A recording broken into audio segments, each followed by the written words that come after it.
हरियाणा के मुख्यमंत्री मनोहर लाल की अध्यक्षता में गुरुवार को कैबिनेट मीटिंग हुई। चंडीगढ़ स्थित सिविल सचिवालय में हुई इस बैठक में मुख्यमंत्री ने किसानों के लिए बड़े फैसले किए। साथ ही हरियाणा विधानसभा के शीतकालीन सत्र की तारीख भी तय कर दी गई है। और क्या क्या फैसले किए गए हैं इस बैठक में, आपको विस्तार से इस वीडियो में बताएंगे। नमस्कार, मैं हूं स्वप्निल वर्मा और आप देख रहे हैं TV9 हरियाणा। सबसे बड़ा फैसला किसानों के संबंध में लिया गया। हरियाणा सरकार किसानों के लिए पार्टनरशिप पॉलिसी लाई है। इस पॉलिसी के तहत 50% प्रॉफिट किसानों को दिया जाएगा। हरियाणा विधानसभा के शीतकालीन सत्र की तारीखें भी आ गई हैं। इस बार का शीतकालीन सत्र 3 दिनों का होगा। 22 दिसंबर से सत्र का आगाज होगा और 26 दिसंबर को समापन। कैबिनेट में तारीख तय होने के साथ ही अब मंजूरी के लिए इसे राज्यपाल को भेजा जाएगा। वहीं कैबिनेट की बैठक में हरियाणा विधानसभा सदस्यों के वेतन, भत्ते और पेंशन अधिनियम के प्रस्ताव को मंजूरी दे दी गई है। अगला बड़ा फैसला, नई हरियाणा आत्मनिर्भर टेक्सटाइल पॉलिसी 2022-25 को मंजूरी दे दी गई है।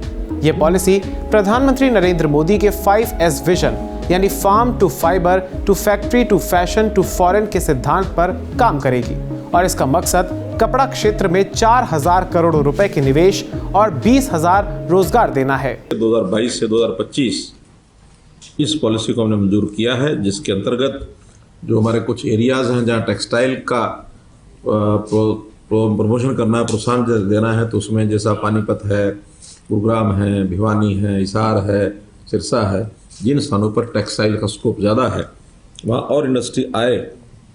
इस नीति में ऐसा मानकर चल रहे हैं कि लगभग 4,000 करोड़ रुपए का निवेश होगा और 20,000 नए रोजगार लोगों को मिलेंगे।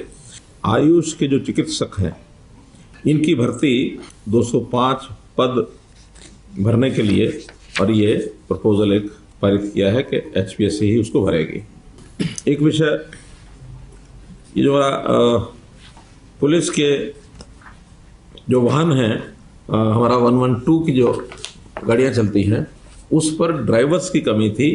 वहाँ डबल शिफ्ट में, क्योंकि 24 घंटे वो चलती है सर्विस, तो उसमें 1,500 नए पुलिस के ड्राइवर्स ये भर्ती किए जाएंगे। अभी पहले तो HKRN में करेंगे और बाद में फिर उनमें से धीरे धीरे परमानेंट भी होंगे, यानी परमानेंट भर्ती अलग से की जा सकती है। अभी 1,500 HKRN में लिए जाएंगे। वहीं हरियाणा लोक सेवा आयोग द्वारा आयुष चिकित्सकों की भर्ती शहरी स्थानीय निकाय विभाग के 4 अधिनियमों को निरस्त करने के प्रस्ताव को भी मंजूरी मिल गई है। पुराने वाहन को स्क्रैप करके नए वाहन लेने पर नागरिक को 10% की छूट भी मिलेगी। CM पंजीकरण में भी 25% की छूट मिलेगी। वहीं दंगाइयों से राज्य में हुए नुकसान की भरपाई के लिए रूल नोटिफाई किए गए हैं। एक और अहम निर्णय जो इस बैठक में लिया गया है वो था जबरन धर्म परिवर्तन के कानून को लेकर।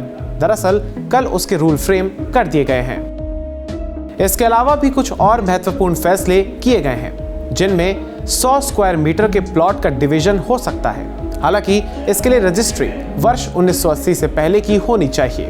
दूसरा, रेवाड़ी एम्स के लिए जमीन को आधिकारिक तौर पर लीज पर देने को मंजूरी मिली। तीसरा, 1500 विशेष पुलिस अधिकारियों यानी SPO की ERV चालकों के रूप में भर्ती होगी। चौथा, वाहनों के VIP नंबरों की ई-नीलामी प्रणाली शुरू करने के प्रस्ताव को मंजूरी मिली। पांचवा, GMDA FMDA में CEO की नियुक्ति के संबंध में नियमों में संशोधन के प्रस्ताव को मंजूरी मिली है।